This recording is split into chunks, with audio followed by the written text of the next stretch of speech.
Picking up right where I left off in my last video, I would love to tell you that this flight was a whole lot better. But the food poisoning, that's given me second thoughts about that one. By the way, if you're ever curious how much I paid for this or any other flight, or any of the equipment that I use on a daily basis, you'll find all of that in the description below. Let me welcome any of you that might be new to the channel. My name is Kevin. I'm here to give you a self-funded and honest look at some of the best, most unique, or simply most popular airlines and hotels in the world, which I've been bringing to you full-time, going on 5 years. I'd love for you to know more about how I do things on the channel, so simply scan the QR code, or check out any of my hundreds of videos on the channel to do so. Let's get into the trip report.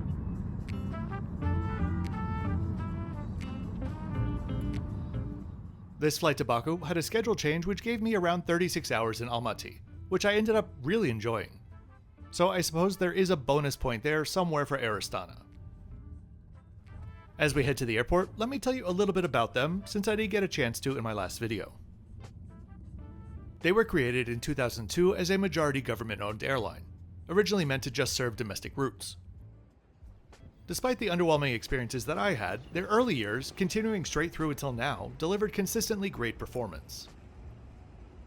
There really aren't that many airlines on the planet that can say that their passenger numbers in 2024 were 80% higher than in 2019, but Air Astana certainly can. And they do deserve credit for growing into the brand which they are today. Almaty's airport has two primary terminals, and the international branch, Terminal 2, is the newer of them.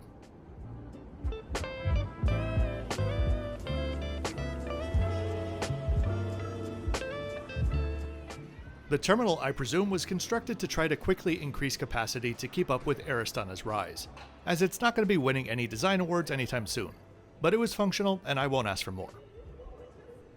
They did have a cool museum display though in the check-in hall, explaining the history of the original terminal, which you saw when we landed yesterday from Beijing.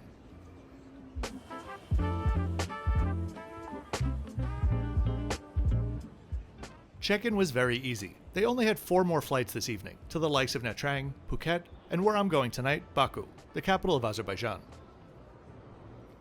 Their rise was in part propelled by the bankruptcy of Air Kazakhstan in 2004, opening a clear path for them to take over the domestic and regional markets. They always saw themselves as a niche regional player, and had served them well as they're now the largest airline in Central Asia. In 2018, they even started their own low-cost carrier, Fly Air Astana. If you want to see where Air Astana shines, I'd say go take a look at their new lounge. The space is beautiful, with plenty of comfortable seating areas, beautiful local tapestries, and a really impressive selection of food on offer, in addition to the full bar and really friendly staff.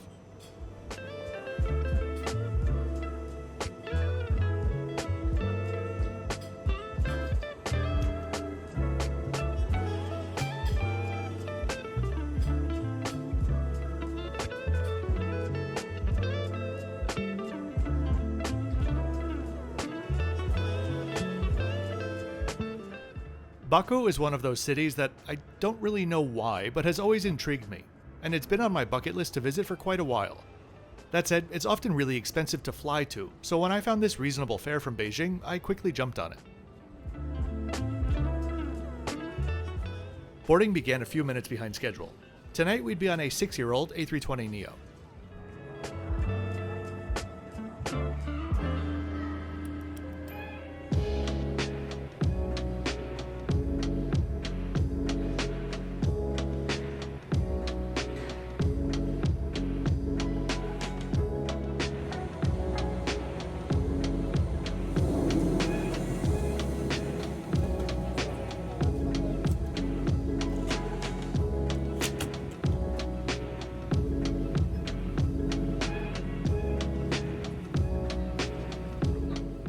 These are very similar seats to my previous flight, but a slightly older generation.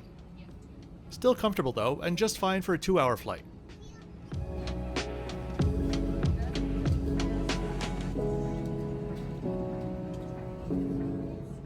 If you're enjoying the video and would like to support the channel, there are many ways that you can do so. A quick like on the video and subscribe helps videos with the algorithm. You could join my YouTube channel memberships to get early access to some videos and access to all my community posts. Or you could check out my Patreon, where I post the most and can help you out with any travel-related questions. Whatever you do, thanks for doing it.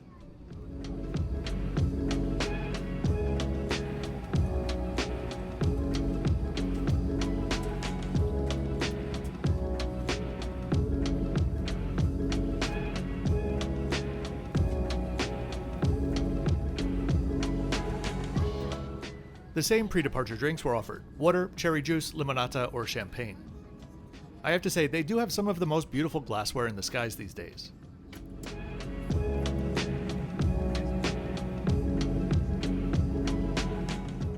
I'll let you have a look at these beauties now, since they collected them before we took off. Apparently they didn't load the in-flight entertainment tablets onto this flight. Starting to feel like a trend. The crew on board were fantastic, especially with kids. For business and economy, they had substantial kits for kids. I'm talking like backpacks full of stuff to keep them entertained.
This is a really odd-shaped tray table.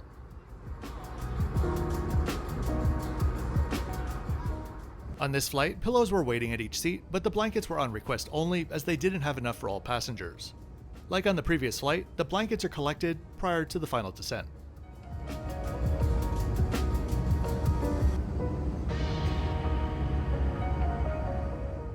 Let's get into the full meal service. Tonight we'd have a full menu. The red prices are my addition to the graphic just to give you a loose idea of the wine value on board. The starter tonight was a small salad served with one of 4 main dishes: teriyaki chicken thighs with vegetable quinoa, baked salmon with an herb crust, bean cutlet with stuffed zucchini, or beef noir with green tagliatelle. I had no idea until Googling it now. Apparently beef noir is another name for beef bourguignon. It looked interesting. In all fairness, the beef did taste pretty good, though there were only 4 actual bite-sized pieces of it. Underneath, the pasta was all glued together and dried out from the ovens, or days sitting out on the tarmac. One of those two. For dessert, a mango mousse with crunched pistachio.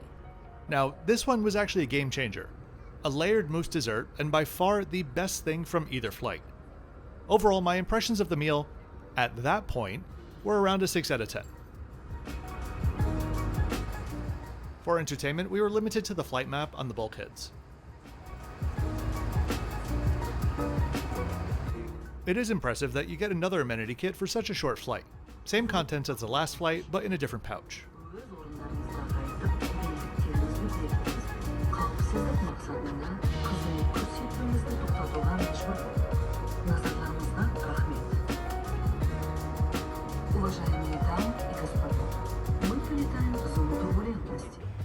taking a look at this beautiful and clean bathroom is a great segue to mention the sleep that I never had that night. Many of you know that I used to be a restaurant owner, so I am well aware that food poisoning does not always hit right away. But in my experience, when it hits you like a pallet of cinder blocks at light speed from every direction, you probably need to look no further than your last meal. Perhaps this was all one big conspiracy from Air Astana against me enjoying my time in Baku. First, they took away one of my days there due to the schedule change, then they took away most of that second day that I had remaining due to this body being down for the count.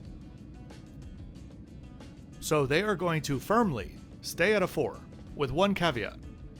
I'm happy to be proven wrong in the future. There are plenty of airlines out there that I've flown where I had bad experiences, and it was very easy to see how such experiences were the norm for that airline. But it's hard to think that my 2 flights were the norm for Air Astana. Sometimes you just get the crap end of the stick, no pun intended. Both of my flights with them were a series of non-game-changing mistakes or oversights against a backdrop of what seems to be a great airline. I just wish I was able to see it too. Maybe, hopefully, next time. Until then, avoid the beef.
So I really do hope you enjoyed this trip report today. If you did, please be sure to click that like button and subscribe with notifications on so you don't miss my twice weekly videos.